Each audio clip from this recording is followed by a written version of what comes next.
राम परशुराम प्रसंग को बहुत विकृत करके परोसा जाता है, बहुत ऊट पटांग सुनाया जाता है, बहुत। ये दो जातियों के युद्ध का प्रसंग नहीं है, मेरी व्यासपीठ प्रार्थना कर रही है।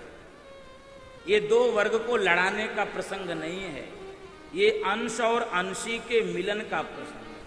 ये दोनों अवतार हैं, यहां पर युद्ध जैसा क्या हो सकता है, लेकिन ऐसा प्रस्तुत किया गया। बार बार परशुराम जी ने 21 बार क्षत्रियों का विनाश किया, ऐसा किया वैसा किया, और दोनों को लड़ा।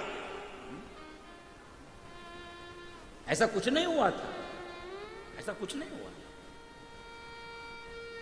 एक बार में जिसका विनाश हो जाएगा तो 21 बार करने की क्या जरूरत है? किसी वस्तु का एक बार विनाश हो जाएगा तो 21 बार करने की क्या जरूरत है? एक वंश था जिसमें सहस्त्रबाहु है वंश, वो उसके विनाश के लिए परशुराम जी ने उद्यम किया। अब तर्क की दृष्टि से विचार करें, बुद्धि से विचार करें, यदि क्षत्रिय सब समाप्त हो गए होते तो जिसकी सभा में खड़े हैं वो किसकी सभा है?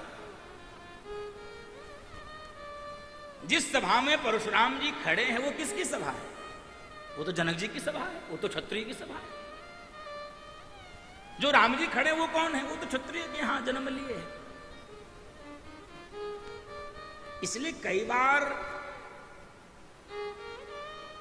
हमको चाहिए वो करना जिससे समाज जुड़ा, हम वो करते जिससे समाज टूट जाए।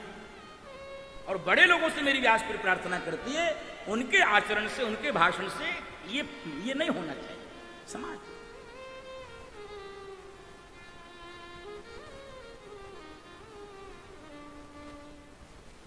परशुराम जी ने कहा कि ये जिसने भी तोड़ा है वो सहस्त्रबाहु के समान, स्पष्ट लिख रहे गोस्वामी जी, वहां और कुछ लिख सकते थे।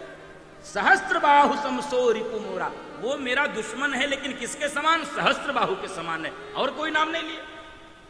वहां पर क्षत्रिय लिखा जा सकता था, नहीं लिखा, वहां सहस्त्रबाहु लिखा।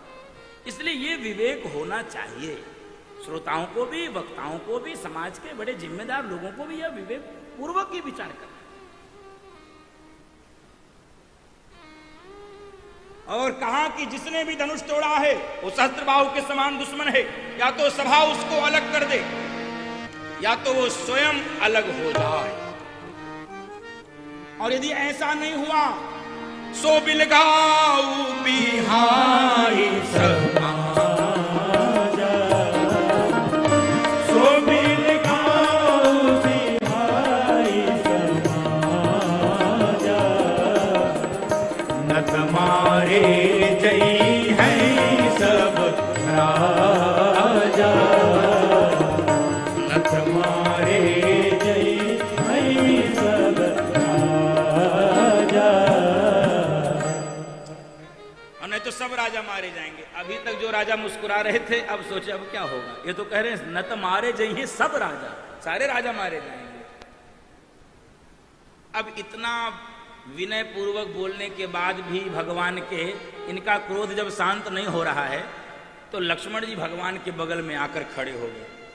भैया एक काम करो। क्या हुआ लक्ष्मण? मामला इसमें गड़बड़ है, टेंशन में चल रहा, क्या हुआ, क्या कहना चाहते हो? हम ये कहना चाहते थोड़ा तुम पीछे आओ। हम पीछे आए तो तुम क्या करोगे?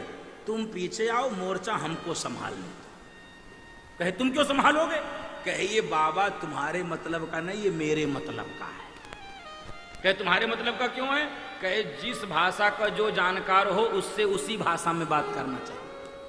जो अंग्रेजी जाने उससे अंग्रेजी में, जो हिंदी जाने उससे हिंदी में, जो संस्कृत जाने उससे संस्कृत में।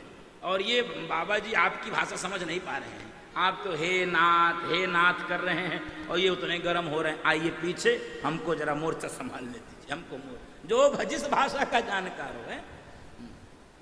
इसलिए हिंदी वालों को प्रयास करना चाहिए हिंदी बोलिए, अंग्रेजी का नशा ठीक नहीं है।